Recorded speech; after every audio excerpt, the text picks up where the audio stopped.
إن الحمد لله نحمده ونستعينه ونستغفره ونعوذ بالله من شرور أنفسنا وسيئات أعمالنا من يهده الله فلا مضل له ومن يضلل فلا هادي له وأشهد أن لا إله إلا الله وحده لا شريك له وأشهد أن محمدًا عبده ورسوله أما بعد نواصل هذه الدروس باللغة الفرنسية في شرح كتاب منهج السالكين وتوضيح الفقه في الدين. Nous continuons ces cours en langue française dans l'explication du livre Manhaj al-Salikin dans la jurisprudence.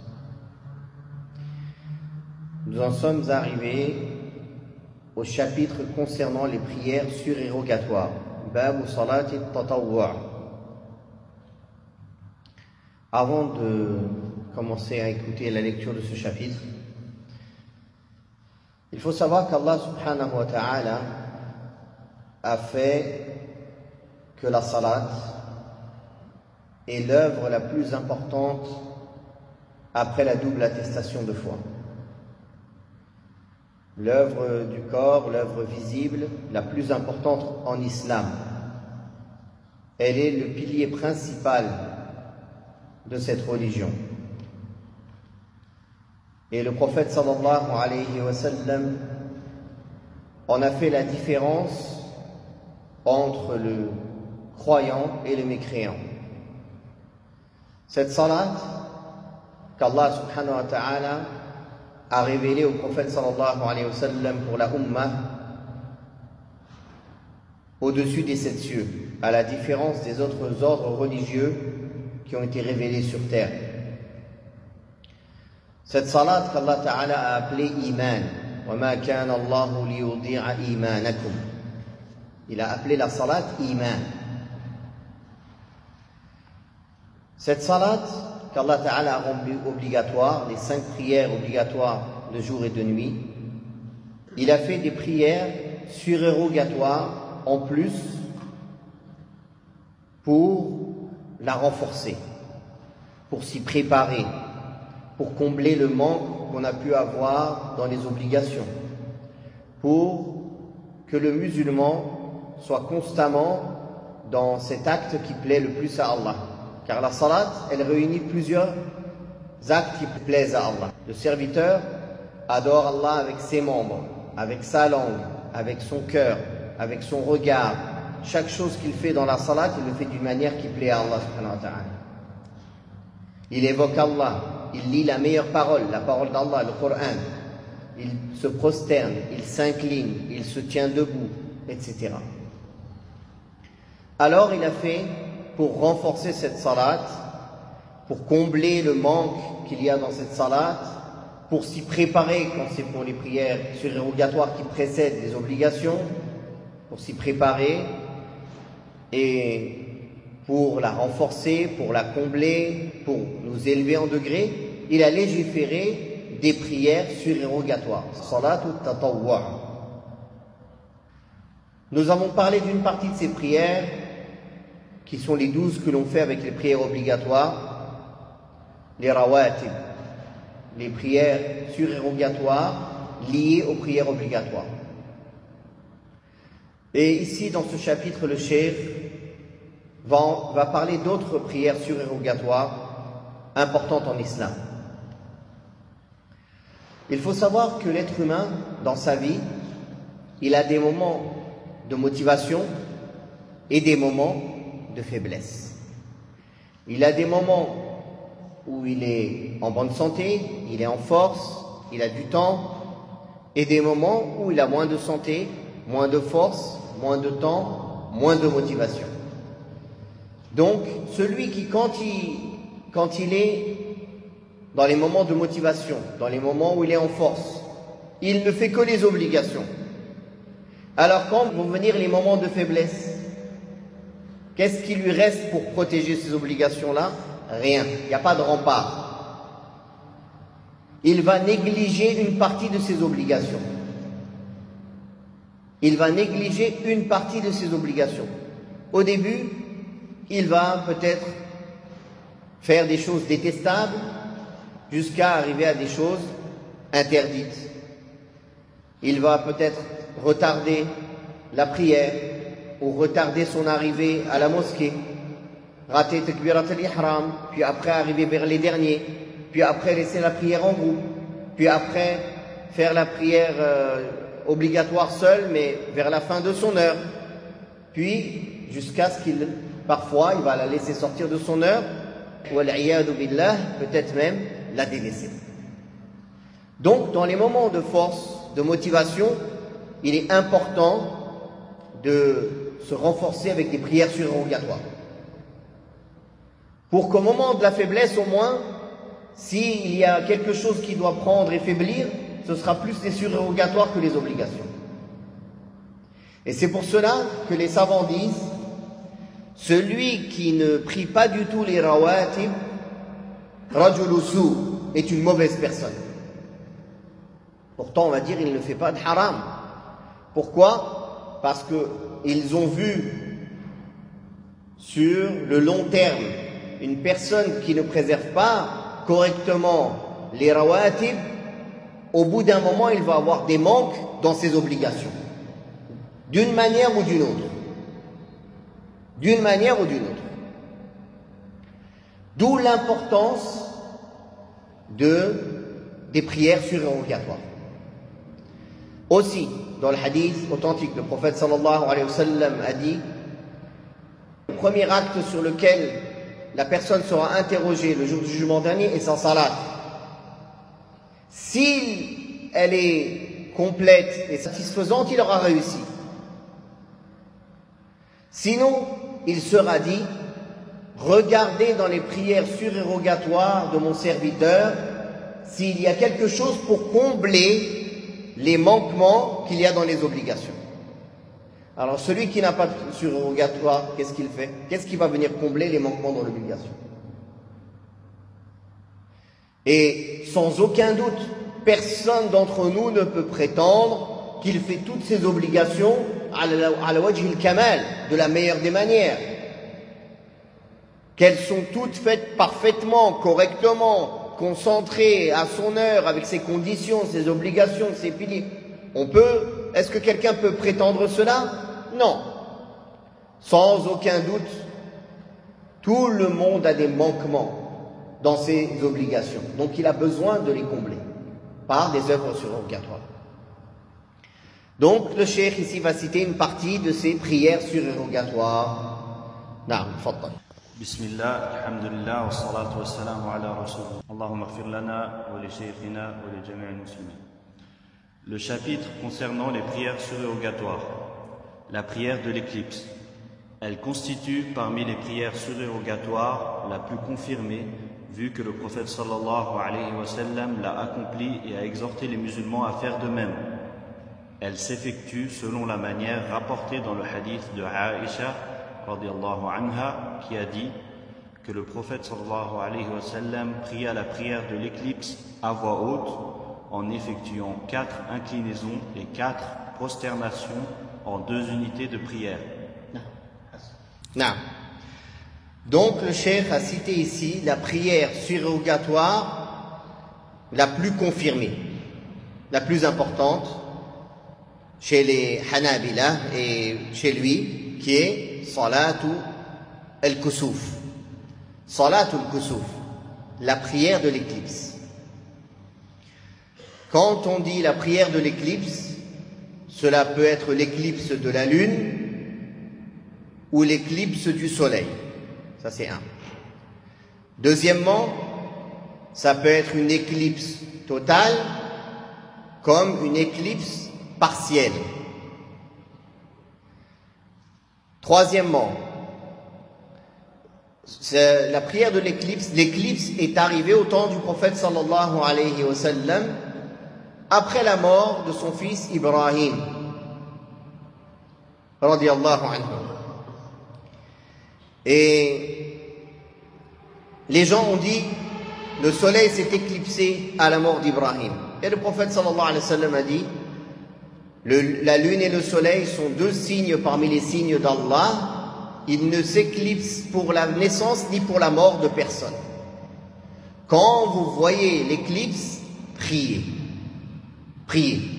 Donc le prophète sallallahu alayhi wa sallam a ordonné, a exhorté, d'un ordre non obligatoire, mais recommandé, de prier à la vision de l'éclipse, quand vous la voyez. On comprend de ceci qu'il n'est pas légiféré de prier la prière de l'éclipse d'après les calculs astronomiques, ou si l'éclipse est cachée par des nuages, ou si elle est à un moment qui n'est pas visible, comme après le Fajr, au moment du lever du Fajr par exemple, il y a une éclipse de la lune, elle n'est pas visible. Donc en résumé, l'éclipse ne se prie que si on la voit, car c'est ça la sagesse. Ce sont des signes par lesquels Allah Ta'ala fait peur à ses serviteurs. Si quelqu'un ne la voit pas, en quoi il a peur? En quoi c'est un signe? Et pourquoi elle fait peur à ses serviteurs? Parce que le jour du jugement dernier, le soleil et la lune sont éteints. Donc ça lui rappelle le jour du jugement. Ça lui rappelle ce jour terrible. Il a peur que ce jour soit arrivé ou va arriver. Donc, il prie pour revenir à Allah subhanahu wa ta'ala à ce moment-là. Et la prière de l'éclipse, elle se fait à partir du début de l'éclipse jusqu'à la fin de l'éclipse. Si on a arrêté avant, il n'est pas légiféré de reprier plus que 2 rak'at. On prie que 2 unités de prière, pas plus. Si on pense par exemple qu'elle s'est dissipée, l'éclipse s'est dissipée, est partie, est finie, est terminée, alors on arrête de prier. Ou si on voit qu'elle s'est dissipée et qu'on est encore en prière, on la termine rapidement. On termine la prière rapidement. Si on a arrêté la prière bien avant la fin de l'éclipse, alors on reste à évoquer Allah, à le glorifier, à lui demander pardon, mais on ne reprie pas. On ne va pas par exemple dans une autre mosquée rejoindre une autre jama'a qui prie l'éclipse. Elle se prie que de 2 rak'at. Elle peut se prier en groupe, comme elle peut se prier seule, mais la sunna c'est de la prier en groupe.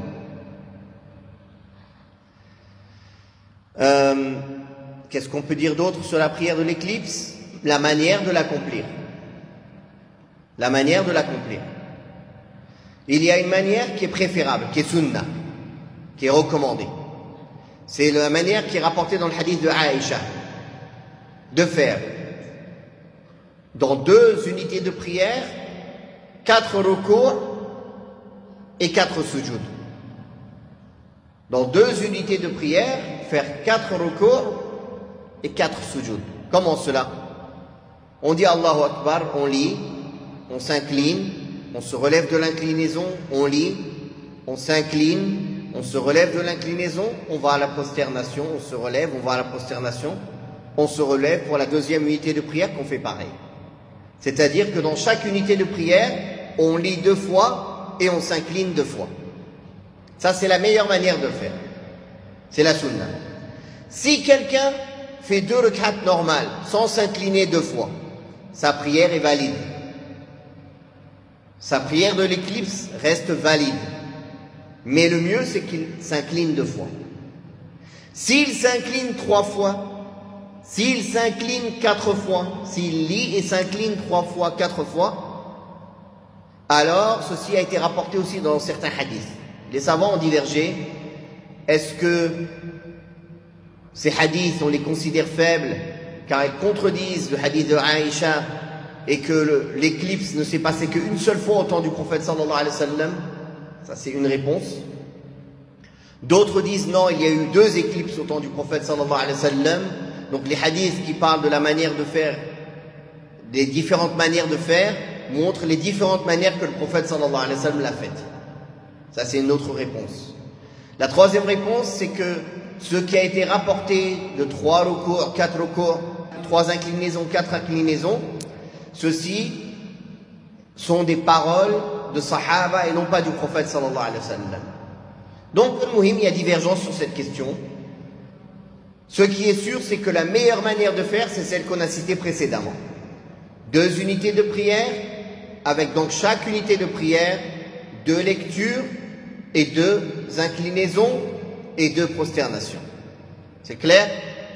Mais si quelqu'un fait moins, c'est-à-dire il fait une seule lecture, une inclinaison, c'est valide. Et s'il fait 3 ou 4 en se basant sur les paroles des ulama et les hadiths qui sont rapportés en cela, Inch'Allah, c'est valide. Mais le maximum qui est rapporté, c'est 4 et non 5. 5, c'est pas rapporté. Ce sera invalide à partir de 5 inclinaisons et récitations. Très bien. On peut dire aussi, dans la prière de l'éclipse, que la sunna est de lire à voix haute et lire des longues sourates. Des longues sourates. C'est-à-dire le temps de l'éclipse. Essayer de prier tout le temps de l'éclipse. C'est ça l'objectif. Des longues sourates, des longues inclinaisons, des longues prosternations. Si possible. Voilà ce que l'on peut dire concernant Salat al-Kusuf. Aussi, en langue arabe, quand on dit Salat al-Kusuf, on peut l'appeler al-Kusuf, comme on peut l'appeler al-Khusuf. Quand elles sont citées seules, ils ont le même sens, c'est-à-dire que c'est utilisé et pour le soleil et pour la lune. Mais quand ils sont cités ensemble, l'un est pour le soleil, l'autre est pour la lune. C'est-à-dire ils prennent un sens plus spécifique. La prière du witr. La prière du witr est une sunna très recommandée. Le prophète sallallahu alayhi wa sallam y était assidu, qu'il soit voyageur ou résident, et incitait les gens à l'accomplir. Elle s'accomplit au minimum par 1 unité de prière. Elle s'accomplit au maximum par 11 unités de prière. Son moment se situe entre la prière du Isha et celle du Fajr. Le mieux est de l'accomplir en dernier, après toutes les autres prières, comme l'a dit le prophète sallallahu alayhi wa sallam. Faites du witr la dernière de vos prières nocturnes, rapporté par Al-Bukhari et Muslim. Il dit aussi, quiconque craint de ne pouvoir se réveiller à la dernière partie de la nuit, qu'il accomplisse le witr au début de la nuit. Et quiconque espère se réveiller à la dernière partie de la nuit, qu'il accomplisse la prière du witr pendant la dernière partie de la nuit. Car les prières, la dernière partie de la nuit, sont assistées par les anges, et cela est préférable. Rapporté par Muslim. La deuxième prière surrogatoire, très recommandée, que le cheikh a rapportée dans son livre, est la prière du witr, ou al-watr. Witr, ça veut dire impair, en langue arabe, impair, c'est-à-dire la prière impaire de nuit. La prière du witr est la prière surérogatoire la plus importante que l'on fait tous les jours. D'ailleurs, chez la majorité des savants, c'est une sunna très recommandée, et dans le madhab de l'imam Abu Hanifa, c'est wajib, c'est une obligation. La parole la plus juste, c'est que ce n'est pas une obligation, mais que c'est très recommandé. Certains ont pris un avis intermédiaire, et ils ont dit le witr est une obligation pour les connaisseurs du Coran. Et elle est très recommandée pour les autres. Pourquoi? En se basant sur le hadith authentique où le prophète sallallahu alayhi wa sallam, où le messager d'Allah sallallahu alayhi wa sallam a dit: ô vous les gens du Coran, faites le witr. Ô vous les gens du Coran, faites le witr. C'est-à-dire comme s'il leur a donné un ordre à l'impératif. Les gens du Coran, les savants l'ont compris de différentes manières. Les gens du Coran, c'est-à-dire tous les musulmans. Tous les musulmans sont les gens du Coran. Ou les gens du Coran, c'est-à-dire spécifique au Coran. Les gens qui mémorisent le Coran. Quoi qu'il en soit, quand on réunit avec les différentes preuves, on dit que la prière du witr est une sunna très recommandée. Certains savants n'acceptaient pas le témoignage de celui qui délaisse le witr. Si quelqu'un vient témoigner à la cour de justice, ils disent, lui, il prie jamais le witr. Ils disent, son témoignage est refusé, retourne chez toi. Parce il délaisse le witr. On n'a pas dit il délaisse les obligations, on n'a pas dit il fait le haram. On a dit il délaisse le witr. Ils disent, ton témoignage, il nous importe peu. Va. Non. Et on peut dire dans l'ordre que la prière du witr est la prière la plus importante de la nuit et la prière la plus importante après les obligations. Dans les prières du jour, la prière surrogatoire la plus importante sont les 2 unités de prière du Fajr, que le prophète sallallahu alayhi wa sallam ne délaissait pas même en voyage, alors qu'il délaissait les autres prières ratiba, les autres prières liées aux prières obligatoires. Mais les 2 rak'at de sunnat al-Fajr et la prière du witr, même en voyage, il ne les laissait pas. Il les priait. Le prophète sallallahu alayhi wa sallam y était assidu,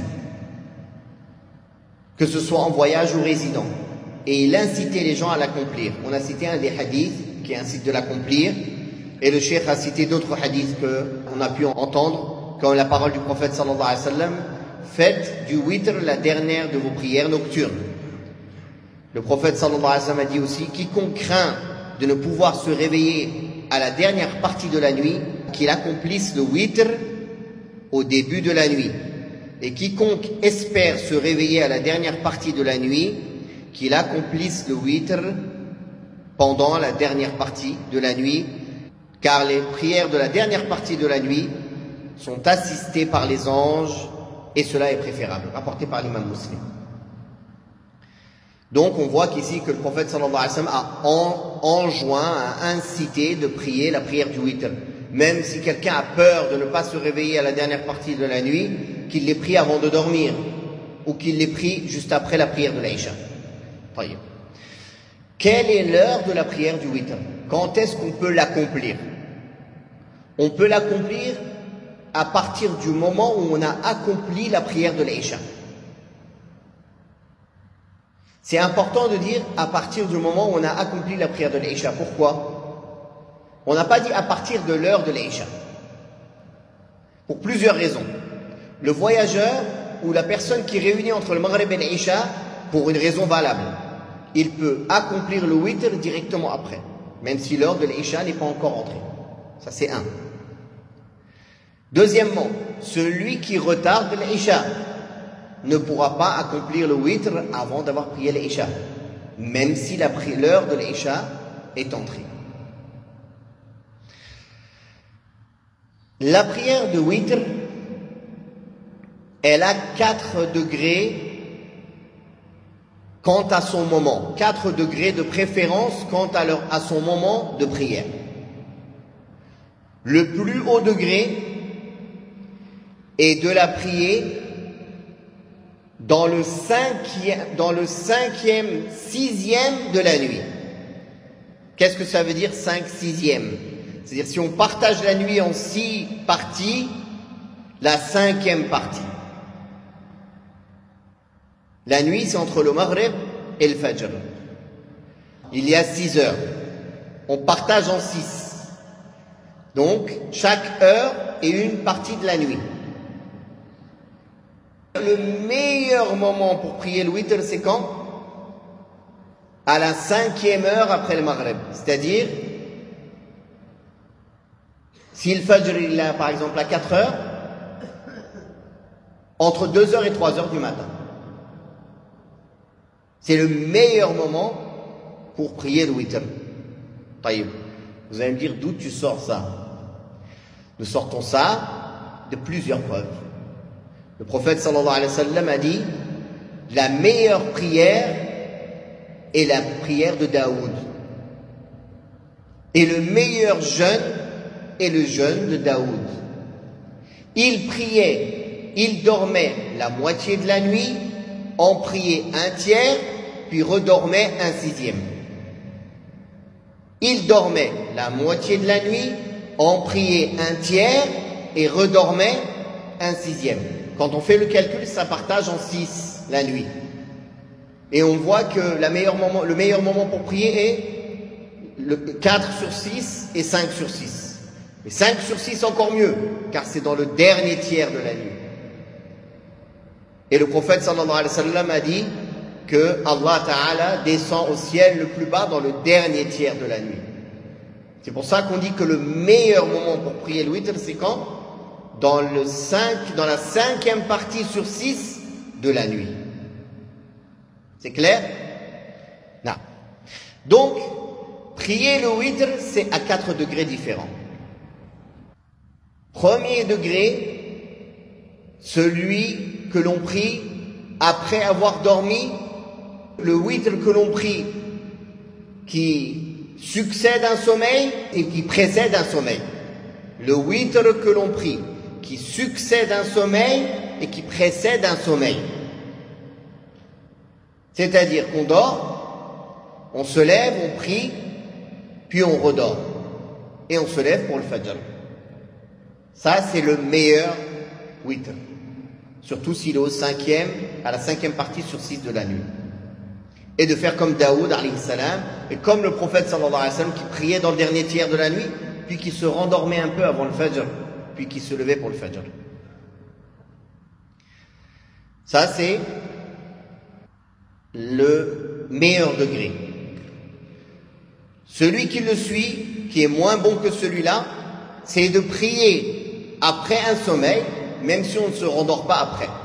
C'est-à-dire, on se réveille dans le dernier tiers de la nuit, un peu avant le fajr par exemple, et on prie le witr. Celui qui est moindre que cela, c'est de prier le witr avant de se coucher, qui précède un sommeil.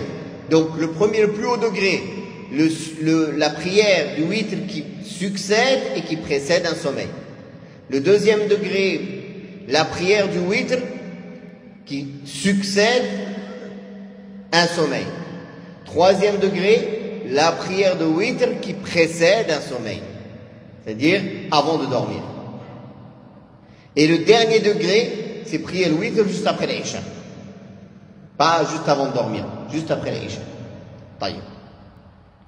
Ces degrés-là sont valables pour le witr et pour la prière de nuit en général.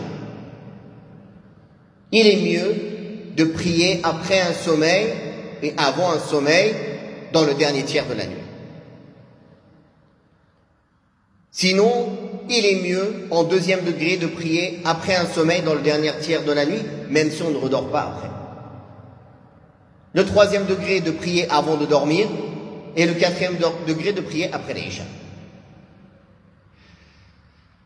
Alors, il est nécessaire à tout musulman, et à l'étudiant en sciences en particulier, de s'entraîner, de commencer au début à prier dans les moments les plus faciles, après l'Isha, puis avant de dormir, puis dans le dernier tiers de la nuit, puis dans le début du dernier tiers et redormir après. Si tout de suite on veut chercher le meilleur moment, le meilleur nombre, la meilleure manière, sans s'entraîner, on ne va pas rester constant. Il faut commencer par le plus simple et monter en degrés. Le plus simple dans le moment, le plus simple dans le nombre. La prière de witr aussi, elle a plusieurs manières d'être effectuée dans le nombre. Son minimum est une rak'a, une unité de prière. Et le minimum de ce qui est complet, c'est 3 unités de prière. Elle peut être priée, une unité, 3 unités d'affilée, 5 unités d'affilée, 7 unités d'affilée, 9 unités d'affilée, sauf qu'on s'assoit à la 8e rak'a et à la 9e. Ou elle peut être priée de 11 unités, 2 rak'at, 2 rak'at, 2 rak'at et taslim, 2 rak'at et une. Ou bien elle peut être priée sans compter. La personne, il prie la nuit, 2 rak'at, 2 rak'at, 2 rak'at, 2 rak'at. Quand il en a quand il veut se coucher, il fait witr, il fait une rak'at. Ou il fait 5 rak'at. Ou il fait 3 rak'at. Comme Aïcha radiallahu anha a rapporté que le prophète sallallahu alayhi wa sallam priait la nuit 2 rak'at, puis quand il voulait faire le witr, il a fait 5 rak'at d'affilée. 5 rak'at d'affilée. Pareil pour la lecture. Au début, on ne va pas faire des rak'at très longues. Mais plus ça va, on essaye d'allonger les rak'at, de lire plus long, de s'incliner plus long, de se prosterner plus long. Tout ça, ça demande un entraînement. C'est comme un sportif, quelqu'un qui n'a jamais fait de sport, il ne va pas commencer tout de suite à courir 2 km à fond. Il va commencer doucement, puis peu à peu, quand son corps est habitué, il va augmenter. C'est la même chose. Celui qui veut la constance dans la prière de nuit, il commence par le plus simple, dans le moment, dans le nombre, dans la manière de faire. Puis, il augmente peu à peu dans toutes ses caractéristiques, dans le nombre, dans le moment, dans la manière de faire, jusqu'à ce qu'il en prenne l'habitude, jusqu'à ce que ce soit pour lui une bonne habitude. Dernière question qui se pose concernant le witr, dont on peut parler, il y a beaucoup de questions, mais une question dont je voulais parler. Quelle est la différence entre witr, qiyam al-layl et tahajjud? Ça, c'est des mots qu'on entend. Tahajjud, qiyam al-layl, witr. Qiyam al-layl, c'est un mot général pour toutes les prières surérogatoires qu'on fait la nuit, peu importe. Donc c'est plus vaste et plus général que witr. Pourquoi? Parce que ça commence au maghrib déjà, ça commence pas à l'isha, alors que le witr commence à l'isha. Ça commence au maghrib, qiyam al-layl, après le maghrib, c'est la nuit après le maghrib. C'est pour ça que, comme il a été rapporté de Ibn Jarir al-Tabari dans son tafsir, que certains, que Ata Ibn Abi Rabah, rahimahullah, il rapporte que certains parmi les tabi'in et les salaf, ils pratiquaient le verset où Allah Ta'ala dit « Kanu qalilan min al-layli ma yahja'un » ils ne dormaient que très peu la nuit, il dit « ils faisaient vivre les prières entre le Maghrib et l'Isha », c'est-à-dire après le Maghrib, ils restaient dans la mosquée à prier jusqu'à l'Isha. Après Maghrib, ils restaient à la mosquée, prier 2 rak'at jusqu'au Isha. Parce que pour eux, ça fait partie des prières de nuit. Donc, la prière de nuit, c'est plus vaste, plus général. C'est toutes les nafilas, toutes les prières surrogatoires que tu fais dans la nuit. Tout ce que tu pourrais prier, que tu as envie de prier dans la nuit. Ce n'est pas délimité par un nombre précis. Tu pries 2 rak'at tant que tu veux. Après Maghrib, après l'Isha, dans la nuit, sauf que tu les termines par le witr. Tu les termines par le witr. Ça, c'est la différence qu'il y a entre le witr et la prière de nuit. Le witr fait partie de la prière de nuit. Mais la prière de nuit est une compréhension plus large que le witr seul. Vous comprenez? Ça, c'est un. At-tahajjud et qiyam al-layl, est-ce que c'est pareil? C'est la même chose, sauf que certains savants différencient. Ils disent tahajjud, c'est si tu as dormi avant, alors que qiyam al-layl, ce n'est pas conditionné d'avoir dormi avant. Mais sinon, ça fait partie des prières de nuit. Est-ce que c'est clair? Non. Et on se dit au prochain cours, Inch'Allah, subhanakallahumma wa bihamdik, ashhadu an la ilaha illa ant, astaghfiruka wa atubu ilayk, wa jazakumullahu khairan. Assalamu alaikum wa rahmatullah wa barakatuh.